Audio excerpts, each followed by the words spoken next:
All right, and it's time for another round of The Recruiting Corner. Joshua Zimmerman, David Frank, as always, what's going on? Not too much, guys. I want to get started. Ask you to subscribe to our YouTube channel. That way you get the weekly episode of The Recruiting Corner, and we have over 130 video answers to the most common recruiting questions. Anything you can think to ask, we're trying to cover it on there, so subscribe and let us know what you think.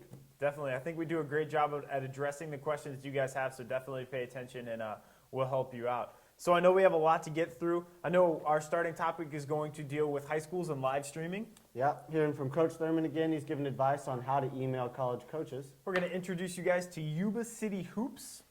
And UVA signs one of the top QB prospects using video. And then a little birdie told me that we're talking about social media again today. Right, Coach Dooley of Tennessee wants to let the NCAA know what he thinks about oversigning. And then we're going to answer one of our YouTube questions, bringing us back to subscribing to our YouTube channel. So definitely, first off, want to address a post that was brought up by the Washington Post. And they are talking about some high school programs that are starting to, high school lacrosse programs that are starting to live stream games. So what do you think about that? Yeah, I think this is a really cool thing because this group of lacrosse teams has taken it upon themselves to make their league more visible, get that information out to college coaches. Live streaming on the internet costs next to nothing. These games are already being filmed. All you have to do is hook that camera up to the internet. You can live stream all these games. I think it's a really good message. If you're in junior high or just starting in high school, take some time to look at the different athletic leagues in your area and see who's being more proactive on getting their kids noticed. I think live streaming is going to become really commonplace, but for these first few years, it's going to help to find the schools that are trying to do it. Do you feel that live streaming is going to offer a recruiting advantage for those certain areas? Yeah, of course. I mean, if a coach can save some money on traveling to go see games, he can sit down, put up 4 live streams on different recruits he wants to watch, then it's going to be a distinct recruiting advantage. You're going to be able to be seen by coaches easier. So I definitely think it's going to be the way of the future, and it's nice to see it happening already. Definitely. I completely agree. All right, one of our favorite blogs over with Coach Thurman of the UW men's golf team wrote a letter, kind of a letter to everybody who's been contacting him. He says, look, if you're going to write me an email, don't call me just Dear Coach. Use my name and make it personal. What are some of the take-homes for that message? Listen, guys, one of the biggest mistakes a recruit can make is putting Dear Coach at the top. And I think Coach Thurman did a great job of basically explaining why. When you write Dear Coach, all that tells the coach is you've done no research, and that's a form letter that you're sending to everybody. And I read a recent article on another coach that basically said, as soon as I see it's a form letter and realize it's a form letter, gone. Bye-bye, doesn't care, doesn't want to read it because you didn't take any time as a recruit to think about why you're applying to that school. Listen, we all know you want a scholarship. Again, that coach knows you want a scholarship, but why else do you want to go to that program? Try thinking about, number one, addressing the coach by their name.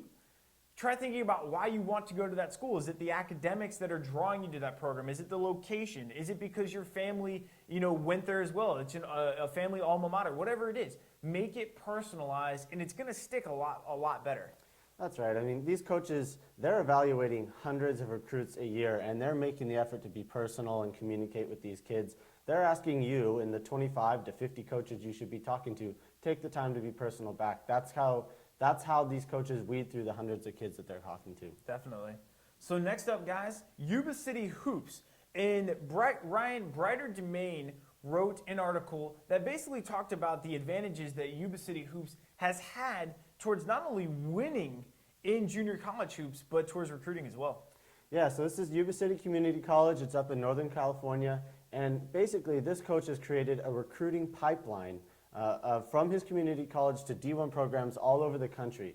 And I think the really amazing thing is this coach is getting kids recruited, not just his 2 or 3 best players and starters, but his role players, his bench players. He's getting kids 5 and 6 and 7 kids a year to the next level. And the story was really interesting to me that it covered these kids recognize their role as a bench player and they get recruited as a role player. Coaches who are recruiting them say, I see this kid's a team-first person.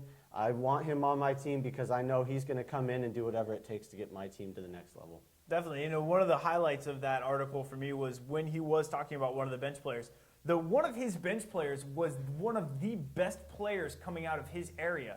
and yet he accepted the role, came in, and has been basically the sixth man for the team, and has done really well, and actually is going to a four-year college now. So he's done really well, and congratulations to Yuba City. Yeah, it's a great story. We'll have it linked to on the bottom of this episode, and I highly encourage anybody that's interested in playing at the four-year level, check it out.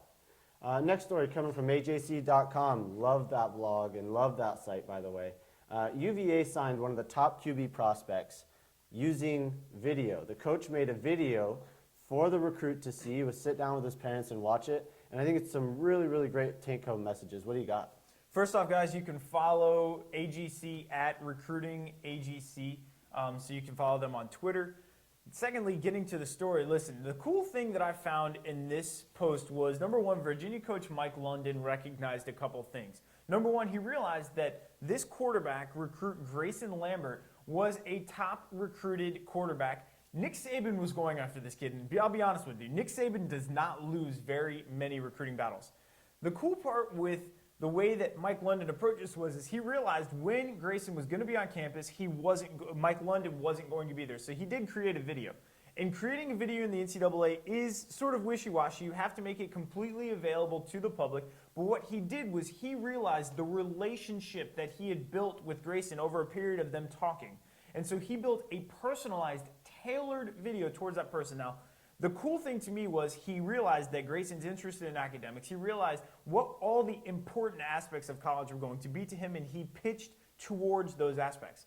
Now listen, the take-home message here is that when you start getting personal messages from coaches, you're being recruited. If you get a letter that says, "Dear so-and-so," and it just tells you about the college and it's all typed out, and maybe it has the coach's stamp signature on the bottom, it's a form letter. Fill out the recruiting questionnaire. Let that college know you're interested in them, but you're not being recruited at that point. When a coach starts handing you, signing you handwritten letters or inviting you to the campus and sitting you down in person or creating videos for you, gives you these personal messages, that's when you're being recruited, and that's the important part.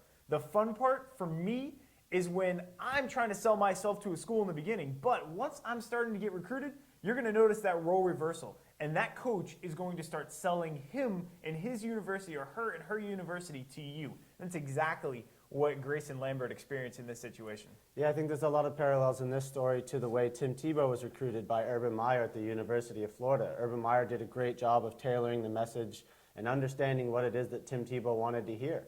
And I think this bodes really well for UVA. I'd be really excited. It means you got a sharp coach and great recruiters. So things are looking up. Good luck to UVA this year. So next up, guys, we've talked about social media a lot. Writer Dave Copeland wrote an article about the NCAA taking the pressure off schools to monitor social media. What's this all about?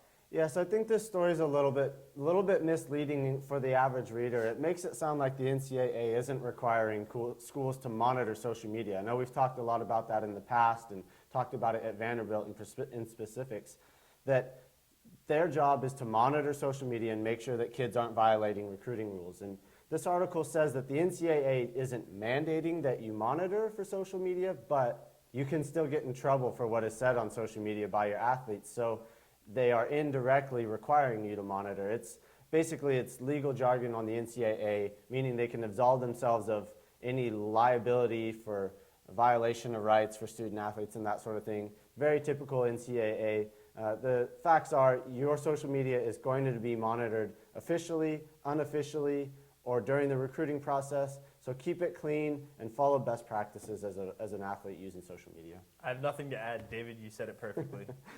All right, we're going to touch on a quick note from Coach Dooley at Tennessee. He is really upset with the SEC's new rule on oversigning, and he had some snark comments about the NCAA in his recent article, again from AJC.com. So what do you have to say? So listen, first off, oversigning is basically when you sign more athletes than you have scholarships for. Over 25. So every team can sign up to 25 athletes per year for football. What they're complaining about is the fact that teams were signing 27, 28, 29 players, promising them scholarships and then not coming through with them.